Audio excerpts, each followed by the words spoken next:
e a partir do verso 9. Daniel capítulo 7 e verso 9.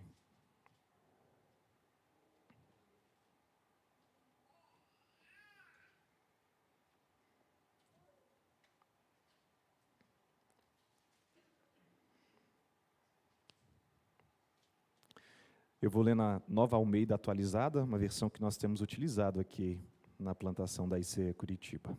Daniel, capítulo 7, verso 9.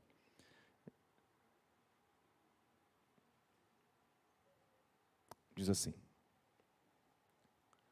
Continuei olhando, até que foram postos uns tronos, e o ancião de dias se assentou. Sua roupa era branca como a neve, e os cabelos da cabeça eram como a lã pura. O seu trono eram chamas de fogo, e as rodas do trono eram fogo ardente. Um rio de fogo manava e saía de diante dele. Milhares de milhares o serviam, e milhões de milhões estavam diante dele. Foi instalada a sessão do tribunal, e foram abertos os livros. Continuei olhando, por causa do som das palavras arrogantes que o chifre proferia. Fiquei olhando e vi que o animal foi morto, e o seu corpo foi destruído e entregue para ser queimado. Quanto aos outros animais, foi-lhes tirado o domínio, mas foi-lhes dada prolongação de vida por um prazo e um tempo. Eu estava olhando nas minhas visões da noite, e eis que vinha com as nuvens do céu alguém como o Filho do Homem. Ele se dirigiu ao ancião de dias e o fizeram chegar até ele. Foi-lhe dado o domínio, a glória e o reino, para que as pessoas de todos os povos, nações e línguas o servissem. O seu domínio é domínio eterno, que não passará, e o seu reino jamais será destruído. Somente até o verso 14. Na primeira visão apocalíptica de Daniel, os primeiros 8 versos do capítulo, nós observamos e vimos 4 animais que emergiam de um mar escuro em clara oposição a Deus. Falamos também que é fato que o mundo em que estamos, as circunstâncias em que nós estamos inseridos, os pensamentos dos governantes, os reinos, mundo afora, são obscuros. São pensamentos e palavras que nós dificilmente conhecemos. Aliás, nós só conhecemos aquilo que se publica, que se transmite, que se fala. Então, de fato, nós não entendemos e não sabemos qual é a intenção do coração humano. É obscuro, é escuro, a não ser que haja luz. E é do meio dessa escuridão, desse mar revolto, que nós fizemos menção há 2 domingos, é desse lugar que emergem, que surgem esses 4 animais. Os animais eram símbolos de 4 reinos sucessivos. E nós falamos um pouco sobre isso. Sendo o último desses reinos, o mais arrogante. E desse último reino, ou esse último animal, surgiam 10 chifres, e no meio desses chifres surgia um menor, e que tinha uma fala com uma certa ou uma grande arrogância. A Bíblia, talvez na sua versão revista e atualizada, você deve ter passado por uma palavra chamada jactância. E essa jactância, essa arrogância, essa insolência é típica, ou foi típica, desses reinos, ou desse reino em particular. Esse pequeno animal, ou esse pequeno chifre desse último animal. É fato que nós estamos vivendo influências culturais, nós estamos vivendo influências sociais, nós estamos vivendo influências de vários tipos nas nossas vidas. Quando nós olhamos para a criação dos nossos filhos, E eu conversava com a Fernanda isso ainda ontem. Nós somos tendentes a levar em consideração, em conta, as nossas criações. Não, porque eu nasci assim, eu fui criado assim. Não, mas eu fui desse jeito, então a gente tem que achar um meio termo na forma como nós fomos criados para podermos criar os outros. Questões sociais, construção social. Não, porque na minha época, e eu falava isso agora também com alguns pastores lá no estado do Maranhão, na nossa época, ou na minha época pelo menos, não sorria nem faça cara feia, porque senão você denuncia a idade agora, com essa ilustração aqui do pastor. Quando eu era criança, passava um programa na televisão, no SBT, do Gugu Liberato, que era o programa da banheira. Mulheres seminuas, e a gente assistia aquilo, e a gente foi influenciado por aquilo. Na verdade, graças a Deus, a minha influência não aconteceu nada comigo, mas só a gente parar um pouquinho para ler e ouvir as músicas de hoje, ou para onde caminha a cultura musical, cinematográfica do nosso país, e a gente vê o que está acontecendo, ou o porquê das coisas estarem indo para onde estão indo. Fato é que esses reinos continuaram, ou governos, continuaram influenciando a nossa vida, inclusive chegando até a vida da igreja. E se nós não atentarmos para aquilo que a palavra de Deus tem e pode e é para nos ensinar, nós estaremos sujeitos a tudo aquilo que as pessoas estão dizendo. Nós deixaremos de considerar a voz de Deus para ouvir as vozes de movimentos ideológicos. Então, um feminismo passa a ter sentido. Um partidarismo político passa a ter sentido. Uma ideologia ou um viés esquerda ou direita passa a ter muito sentido.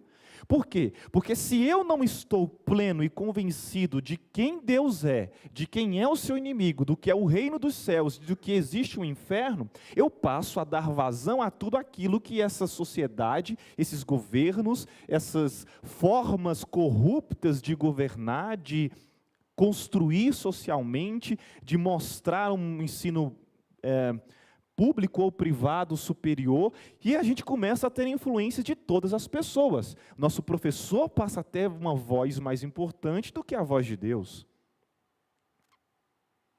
Uma música, um filme passa a ter mais importância do que o que diz a palavra. O enredo do Batman, de 3 horas, no cinema, é muito mais interessante do que ficar ouvindo o pastor Felipe falando 35, 40 minutos. E até eu quase que concordo, tirando o conteúdo. Mas, gente, tem pipoca. É um ambiente agradável. É confortável. É caro, mas é legal estar lá. E a gente começa, então, a fazer essas comparações daquilo que não produz vida, que nós cantamos há pouco, que não faz para nós, não faz com que nós olhemos para a eternidade e consigamos, ou nós nos detemos aqui nessas coisas que são passageiras. O que Daniel começa a nos mostrar aqui a partir do verso 9 que nós lemos é justamente isso. Porque nós chegamos agora na segunda metade da visão de Daniel. Daniel, ele disse que continuou olhando até que foram postos alguns tronos, ou um trono. Aquele arrogante, aquele chifre menor, que representa, tem a simbologia da besta, daquele que é realmente o mais insolente, que não tem respeito sobre a solenidade e glória de Cristo, do próprio Deus, agora está ainda falando em Daniel, eu vi sendo postos uns tronos, e o ancião de dias se assentou. Esse termo ancião de dias aparece aqui, unicamente aqui nesse capítulo, nesse verso que nós estamos lendo, no 13 e no 22. Vemos que essa palavra, o ancião de dias, é interessante porque a atitude dele, antes de falar dele, a atitude dele é de sentar numa sala, que a gente lembra, a gente até cantava uma música ali no final da década de 90, início dos 2000, que eu quero sentar na sala do trono, quero entrar na sala do trono. E eu lembro muito claramente, participando de um acampamento lá no Goiás, no CNTI, nunca vou esquecer daquele lugar. E começava aquela canção, eu falei assim, rapaz, eu estou no lugar certo, que negócio que é incrível, sabe aquela... É um negócio diferente, mano. Não vou dizer que eu sou saudosista não, mas eu gosto dessas coisas, que hoje 217 mil vezes repete a mesma frase, que muitas vezes não diz coisa com coisa, e enfim. Esse ancião de dias assenta num trono. É o próprio Deus que está no trono, e ele então começa a estabelecer ali o tribunal do júri. Aqui Daniel está apontando para nós sobre um dia, sobre um momento em que todos nós iremos passar. E sobre esse ancião de dias, ele dá algumas características. E veja, nós precisamos lembrar que aqui é uma literatura apocalíptica, o que quer dizer que há uns símbolos aqui em todo momento, e precisamos entender que esse Deus, o Deus de Israel, não é homem. É um Deus que é espírito. E por ser um Deus que é espírito, dificilmente Daniel poderia dizer de algo concreto. Mas é um símbolo que ele está mostrando aqui, é uma simbologia. E ele vai e começa a dizer, olha, aquilo que eu vi na minha visão, que eu continuei vendo, enquanto aquele animal, aquele chifre estava com a sua jactância, com a sua arrogância contra o poder de Deus, o que eu vi foi uma veste branca como a neve. A veste quer dizer algo que é puro, que dá ali o poder, a sua glória, que mostra quem de fato pode e deve assentar no trono, e mostra também da sua pureza, da sua santidade. Esse é o Deus que nós cremos. Além da sua roupa ser pura e ser branca como a neve, os seus cabelos são como a lã. E não é a lã daquela ovelha que está ali cheia de um graveto, não, é uma lã pura, que já foi tratada pelo próprio Espírito, então mostra toda a pureza desse Deus. O trono que Daniel vê e que o ancião de dias está sentado, é o mesmo daquele que Isaías, no capítulo 6, vai dizer, eu vi o Senhor assentado num alto e sublime trono. E as orlas do seu manto enchiam o templo. Imagine isso. Os serafins, os anciãos, os seres viventes estavam acima dele dizendo, Santo, Santo, Santo. É esse lugar, é essa sala que nós estamos vendo essa manhã, estamos sendo levados pelo Espírito a pensar. Um local de santidade, de pureza, de glória, de senhorio, de graça, de poder. Um local onde toda a glória de Deus e todo o amor e toda a justiça de Deus está se demonstrando. Que lugar incrível. Um lugar que eu e você devemos e precisamos anseiar estar, porque a nossa natureza, a nossa vontade, o nosso desejo natural, humano, é de não estar nesse lugar. A nossa naturalidade nos leva para longe desse lugar, porque nós fomos feitos à imagem e semelhança desse Deus que se veste com brancas roupas, alvas como a neve, que tem o seu cabelo que demonstra a pureza de todo o seu ser, é um cabelo bem tratado, bem hidratado, amém, mulheres? Não sei se será alisado, mas não precisa ser, pode ser enroladinho também. É esse o Deus que nós estamos dizendo, ou falando sobre Ele, e pensando sobre Ele, o Deus que nos formou a sua imagem e semelhança. E por conta do pecado, por conta da queda, nós somos maculados, manchados, e nós não queremos ser confrontados por esse Deus que é puro, que é justo, que é reto, que é amoroso. O próprio Ezequiel, contemporâneo, profeta Ezequiel, um outro profeta maior, contemporâneo de Daniel, enquanto Daniel está profetizando na corte, Ezequiel está profetizando para o povo, E Ezequiel também vai dizer, logo no primeiro capítulo, a partir do verso 15 até o verso 29, sobre esse trono do Deus que é santo, que é puro, que reina e que governa. Meus irmãos, Deus nunca perdeu o controle sobre a sua vida. Deus, ele nunca saiu, foi tirado do seu trono de glória, da sua grandeza. Embora nós, muitas vezes, substituamos Deus, Deus permanece no seu lugar, reinando em glória e em majestade. E é por isso que nós fazemos o que fazemos num dia como esse, o dia do Senhor. Nós nos reunimos aqui para sermos levados à presença desse Deus e a partir daqui renovados, restaurados, restituídos desses conceitos que nos alimentam, que nos movem, que é uma força motriz para nós, nós podemos viver os nossos dias diante da escuridão e sermos de fato luz para muitas pessoas que estão se perdendo. Daniel, ele continua. E o que nós vemos é que estamos dentro de um tribunal, e isso aqui não é mero impacto dramático, não é narrativa dramática. Nós estamos diante de um tribunal, onde os vereditos são emitidos, as sentenças são decretadas para todos os malfeitores, para todas as pessoas que se chegarem ou se chegarão diante de Deus, como nós veremos na sequência. Deus é Espírito, e o que está acontecendo aqui é que esse Espírito de Deus está se manifestando em uma visão à noite para Daniel. 10.000 vezes, 10.000 estavam diante deles, miríades de miríades, milhões de milhões. 10.000 vezes 10.000 estavam diante dele, glorificando, servindo, adorando. Veja que a palavra para serviço é adoração, e a gente retoma nela daqui a pouco. O que está acontecendo na sala então desse trono divino? Essa é a pergunta que nós precisamos fazer diante de um texto tão, e de uma literatura tão simbológica como essa. O que está acontecendo nessa sala do trono divino? E a resposta é juízo. O ancião de dias é associado ao fogo.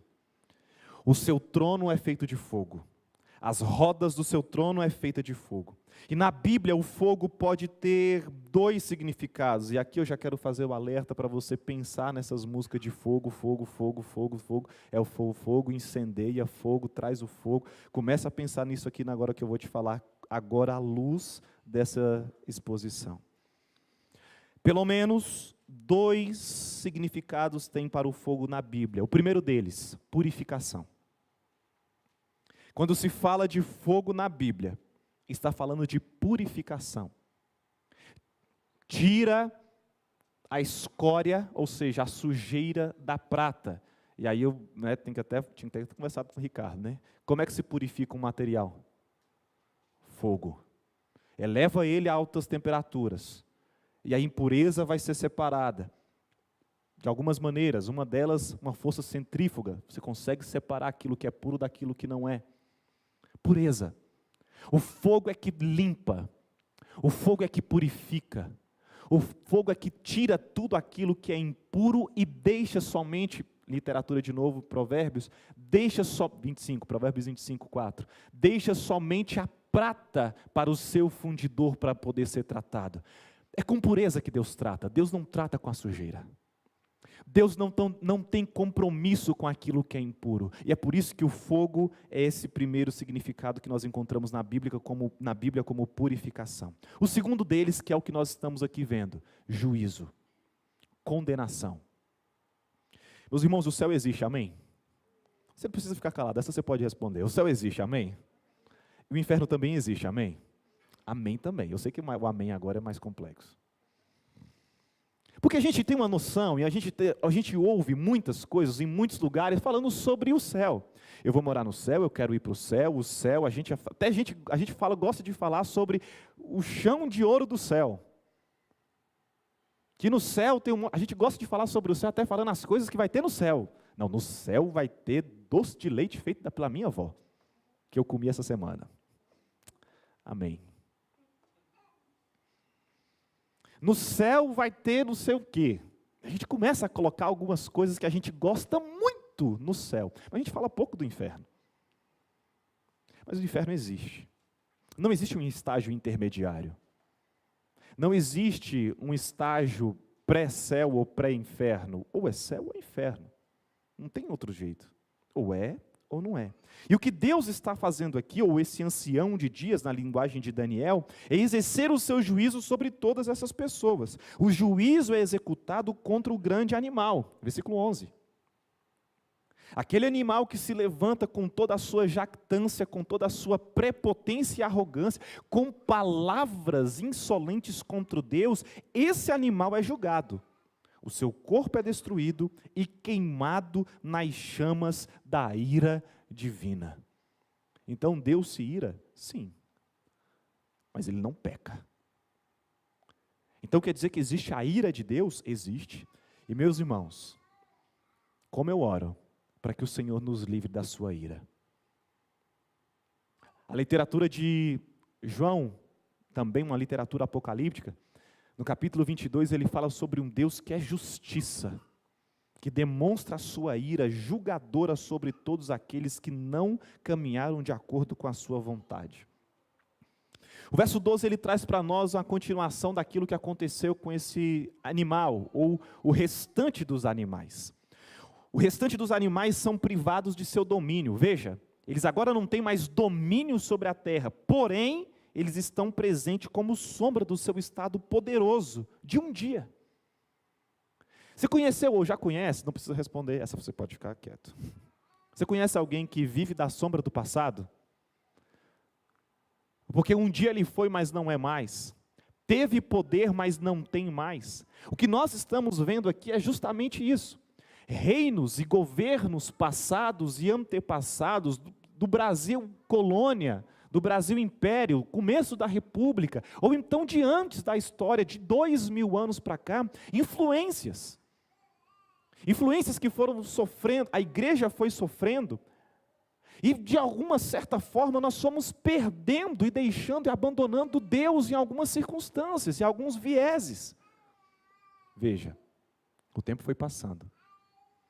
E à medida que o tempo vai passando, ou à medida que a humanidade vai passando, o que a Bíblia diz? Com o passar dos tempos, o amor das pessoas vai se... O que é isso? À medida que o tempo foi passando, a nossa crueldade foi aumentando. No primeiro pecado, não houve muito pensamento, foi lá, fez e acabou. A partir daí, então, a gente começou a raciocinar e pensar sobre o pecado. Abandonamos Deus deliberadamente em muitas coisas. Deixamos de considerar Deus em muitas coisas. O amor se esfriando. E o amor se esfriar é como se fosse o Deus, que é o fogo que purifica e que consome, que também é justiça, mas ao mesmo tempo é amor e ama os seus, por isso Ele nos corrige, trata, por isso Ele nos abraça, por isso Ele nos confronta e nos conforta, nos norteia, por isso que Ele é a palavra e é revelado para nós, para que nós possamos conhecê-lo e sermos abraçados e sermos aquecidos por Ele, mas ao ponto que nós nos afastamos desse Deus, nós estamos por nós mesmos, e cada vez mais andando em frieza e em escuridão, porque Ele é a lâmpada para os nossos pés que ilumina o nosso caminho. Veja que aqui há uma sequência de raciocínio lógico sobre a revelação de Deus. Esses resquícios de reinos corruptos, prostituídos que nós estamos vivendo e presenciando em nossos dias, é a pura realidade. Quem é justo? Se olharmos para as questões políticas só do nosso país, quem é justo? O ex-presidente?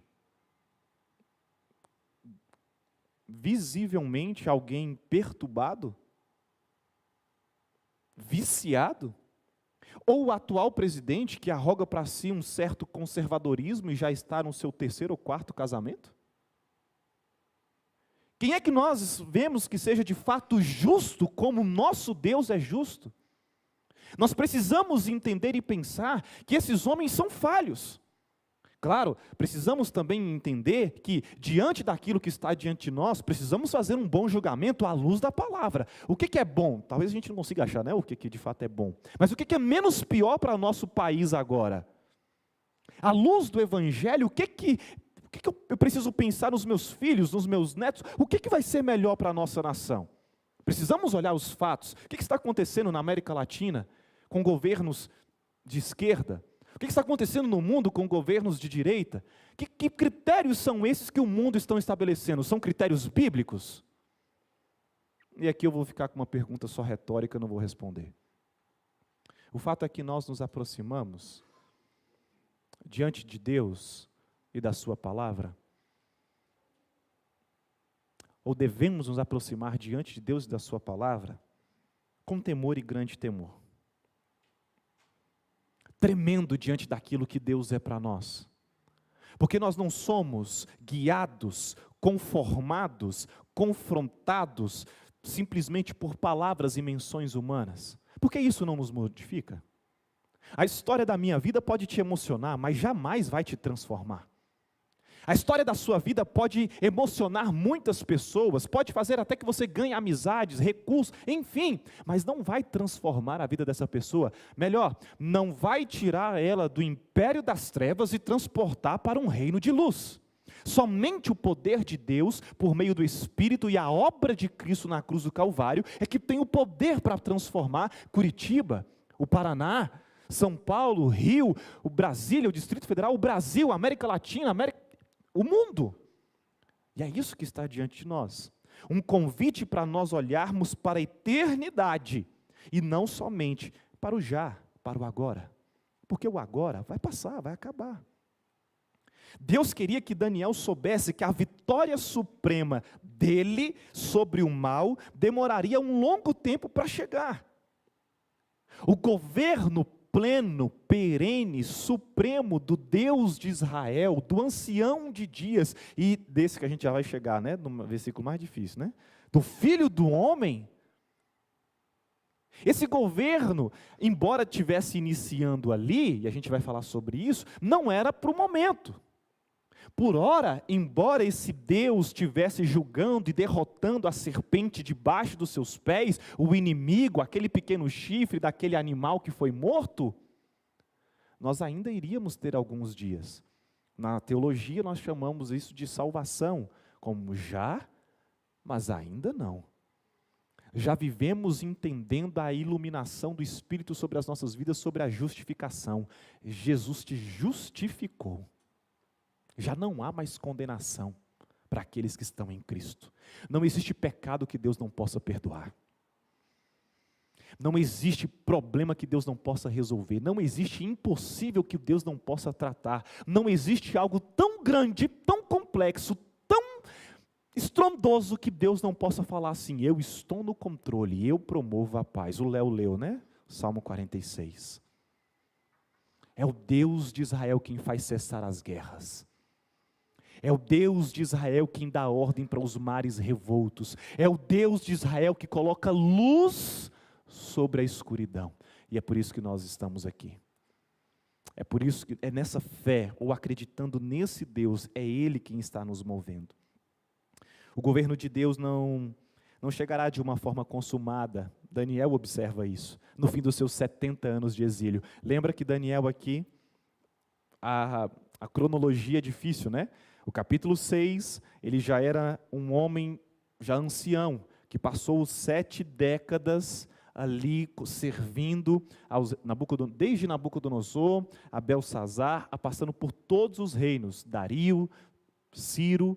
Agora aqui no capítulo 7, a cronologia de Daniel é um pouquinho remontada, porque ele volta um pouco no tempo, o autor volta no tempo e nos faz lembrar que Daniel aqui ainda não é um homem, um ancião de dias, fazendo só um trocadilho aqui. Ele não é um homem que viveu muito. Obrigado, Dani.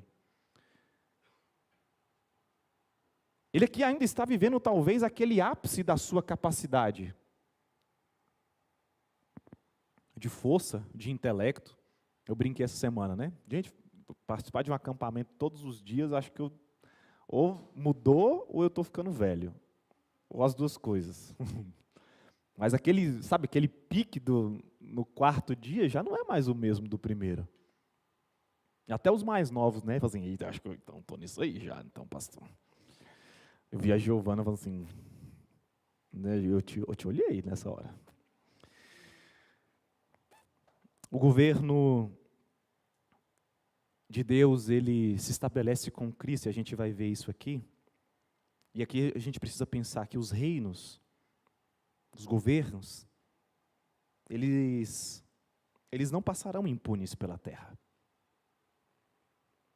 Ainda que na nossa ótica, e de acordo com a nossa justiça, a gente pense que eles passarão impunes, impenitentes, cheios de opulência sem confronto, jactanciosos sem confrontação à humildade, não. O trono será instaurado, o trono de Deus. A sentença será transitada e julgada, e será proferida. Fogo cairá do céu, a justiça de Deus prevalecerá. Graças a Deus por isso. Meus irmãos, nós não temos o que temer. O ancião de dias, ele matará os animais. Ainda que o poder desses animais, simbologicamente reinos, governos, durem por um período, a salvação virá. Amém por isso? A salvação de Jesus Cristo virá sobre as nossas vidas. Como veio? E aqui nós encontramos uma mudança. A gente vê aqui uma troca da natureza do juízo para quem traz a salvação. Agora Daniel não está falando mais do juízo propriamente dito. Mas ele está falando agora, a partir do versos 13 e 14, ele está falando agora de quem é que faz, de quem é que não só faz, mas quem é que traz essa salvação para nós. Em outras passagens do Antigo Testamento, somente Deus vem nas nuvens. Vamos fazer uma releitura dos versos 13 e 14 para a gente trazer mais clareza para as nossas mentes? Eu estava olhando nas minhas visões da noite, e eis que vinha como com as nuvens do céu alguém como um filho do homem. Ele se dirigiu ao ancião de dias e o fizeram chegar até ele. Foi-lhe dado o domínio, a glória e o reino, para que as pessoas de todos os povos, nações e línguas o servissem. O seu domínio é domínio eterno, que não passará, e o seu reino jamais será destruído. O convite que Daniel nos faz é para nós deixarmos de pensar mera e exclusivamente nas nossas dificuldades e problemas de hoje. E são muitos, sim ou não? Questões financeiras, criação de filhos, observar para a nossa velhice, aposentadoria, pensar naquilo que está acontecendo no mundo, guerras, vai chegar em nós ou não vai? Ô Putin, pelo amor de Deus, quieto com esse negócio aí. E a gente começa a gastar e investir o nosso tempo em coisas que talvez nos trazem uma preocupação enorme, gigantesca. Daniel está nos fazendo um convite para nós pensarmos nas coisas de Deus, na justiça de Deus, no reino de Deus, no juízo de Deus e na natureza ou de quem traz a salvação para nós. E aqui ele começa a dizer, olha, em outros momentos do Antigo Testamento, somente um é que vem das nuvens. A gente vê isso claramente no Salmo 104, no verso 3, Isaías 19, 1, é o Filho do Homem. E o Filho do Homem, ele tem origem no céu e vem por iniciativa divina. Não é nós que entendemos o tempo que ele deve vir, é o próprio Deus quem determinou e declarou o tempo que ele viesse. A ordem é de Deus para nós. Fiquem calmos. Eu vou enviar para vocês o meu Salvador. E ele enviou. Ele vai morrer por vocês. E ele morreu. Ele vai te purificar de todos os seus pecados. E ele purificou. Olha, fiquem calmos, porque eu vou ser assunto, vou ser levado para a direita de Deus Pai, mas eu não vou deixar vocês órfãos. Palavras de Jesus. Eu vou deixar para vocês o meu segundo Paráclitos, o segundo ajudador, porque eu sou o primeiro, mas eu deixo para vocês aquele que vai te consolar quando você estiver ruim. Eu vou te alegrar quando você estiver triste, eu vou te ajudar quando você estiver fraco, eu vou te fortalecer no momento eu estarei com vocês, em todo tempo. Até quando? Até que se consumem todas as coisas. Essa promessa de Deus para as nossas vidas é que Daniel nos faz lembrar, quando ele está dizendo para nós sobre um filho de um homem. E o que nós vemos? Em primeiro lugar, o ancião de dias sentado no trono, pronunciando juízo sobre as nações desse mundo. E o Salmo 2 é muito interessante. Eu gosto do Salmo 2. A gente lembra do Salmo 1, mas a gente não lembra do Salmo 2, né? Você lembra do Salmo 1? E o Salmo 2? O Salmo 2 é um dos momentos que eu olho assim para Deus e falo assim, Deus tem um senso de humor fora do normal. Porque ele está dizendo lá no Salmo 2, que enquanto os reinos estão se levantando, enquanto as nações se revoltam contra ele mesmo, ele se assenta no seu trono e ri. É algo do tipo assim, oh meu Deus, pode me lançar o míssil, pode me descartar, pode me desprezar, Deus está rindo, porque e a sua risada não é de arrogância, de prepotência, mas é de governo e soberania. Eu estou no controle, o Deus de Israel. Vemos que, em segundo lugar, o Filho do Homem vindo diante do ancião de dias recebeu um reino perene e universal. É isso que está aqui no versos 13 e 14. Em primeiro lugar, o reino sendo estabelecido, o trono do ancião de dias, o tribunal montado, a sentença sendo proferida, o Deus que ri das nações que se levantam contra ele, porque o reino de Deus é muito maior. Em segundo lugar, o Filho do Homem vindo diante do ancião de dias, receber um reino perene e universal. A ascensão foi o ponto em que Jesus recebeu o reino. E isso exige uma aliança de todos. O que isso quer dizer? O momento que ele se assentou à direita do Pai e começou a reinar, é o momento que se estabeleceu o seu reino. Há influências de outros reinos humanos, sim ou não? Há influência de maledicências, de imoralidade, de inveja, de arrogância, de tantas coisas. Mas o reino de Deus já está posto. Cristo já reina à direita do Pai. E a palavra servissem, implica no ato de adoração. Esse trono está estabelecido, o ancião de dias está sentado, julgando, proferindo suas sentenças, estabelecendo juízo como um fogo consumidor. O filho de um homem está como um filho de um homem, ou seja, o próprio Cristo, e aqui eu quero abrir um parêntese, há pelo menos 2 ou 3 vertentes aqui de entendimento do filho de um homem. O filho de um homem, ele pode ser, de acordo com alguns aí, né, na história da igreja, um dos versículos mais discutidos, né, ao longo do tempo. Ele pode ser o próprio Daniel, um filho de um homem, ele pode ser Israel, e ele pode ser o próprio Cristo. Aqui nós cremos, também como igreja, também como denominação, que aqui é o Cristo Jesus, é Jesus Cristo que é como um filho de um homem. E esse filho de um homem está sendo servido. E serviço é adoração. E Jesus aplicou essa passagem a si mesmo, levando os líderes religiosos de seus dias ao acusarem de blasfêmia, Marcos 14. Ele mostra para si que ele é o filho do homem que deve ser servido, que vai ser levado diante do ancião de dias, e por conta dessa declaração que ele faz sobre si próprio, ele é acusado de blasfêmia, e então ele é levado para ser crucificado. Servir a Deus é adorá-lo. E eu quero já te fazer uma pergunta. Você o adora?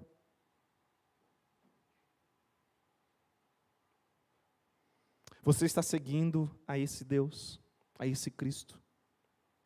Você vive sob a sua palavra, a palavra de Deus, ela governa as suas atitudes, palavras, ações. O domínio de Deus é eterno.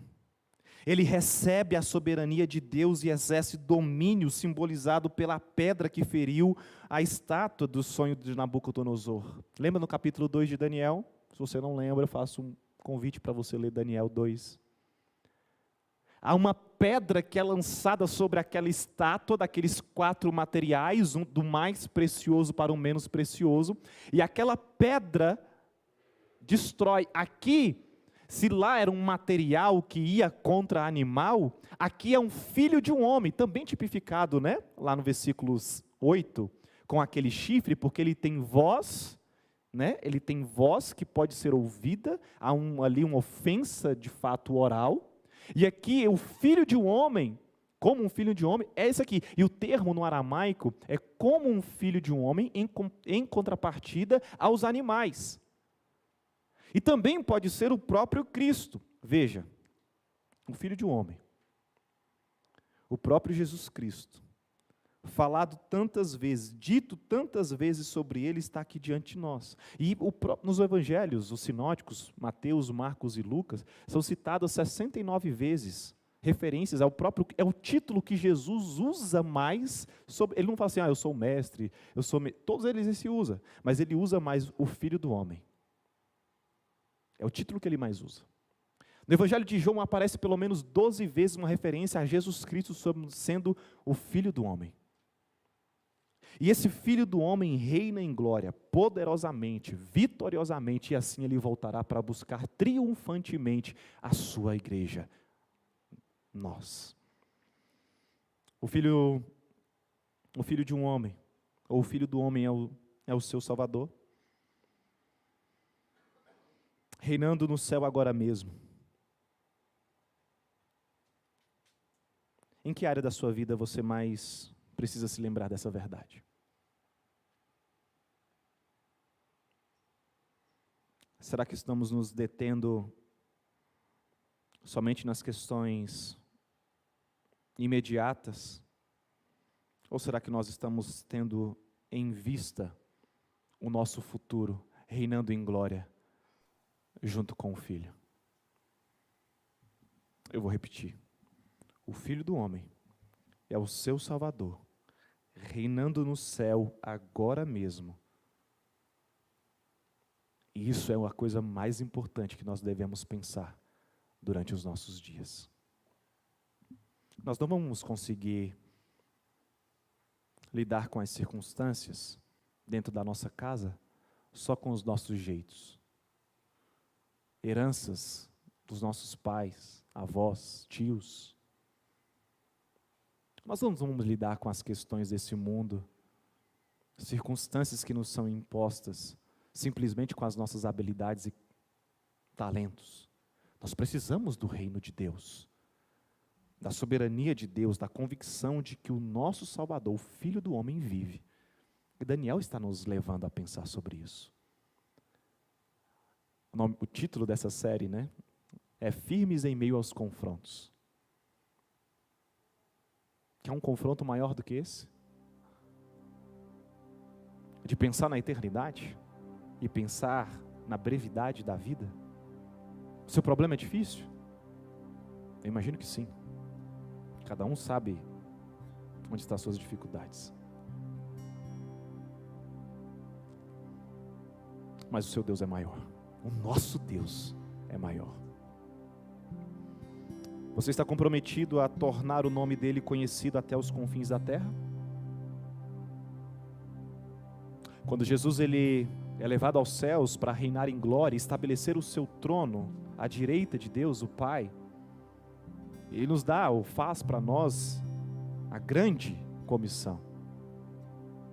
Indo pelo caminho, e ali é um verbo utilizado com a ideia de continuidade. Não é só ide como um imperativo, é indo imperativo e contínuo, indo pelo caminho. preguem, façam o meu nome conhecido, diz o Senhor Jesus. Batizem em nome do Pai, do Filho e do Espírito Santo.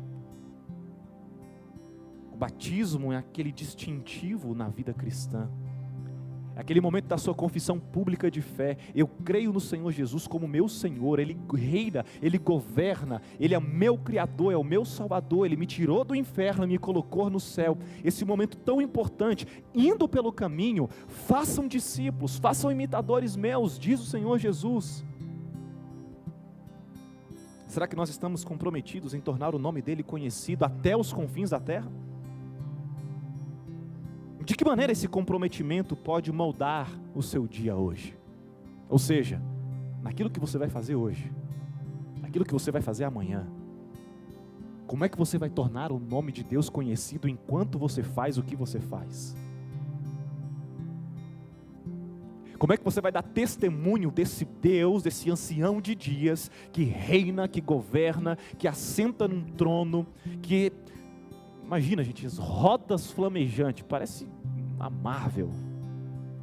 Que incrível essa criatividade desse rapaz aqui. Só o Espírito de Deus para fazer isso.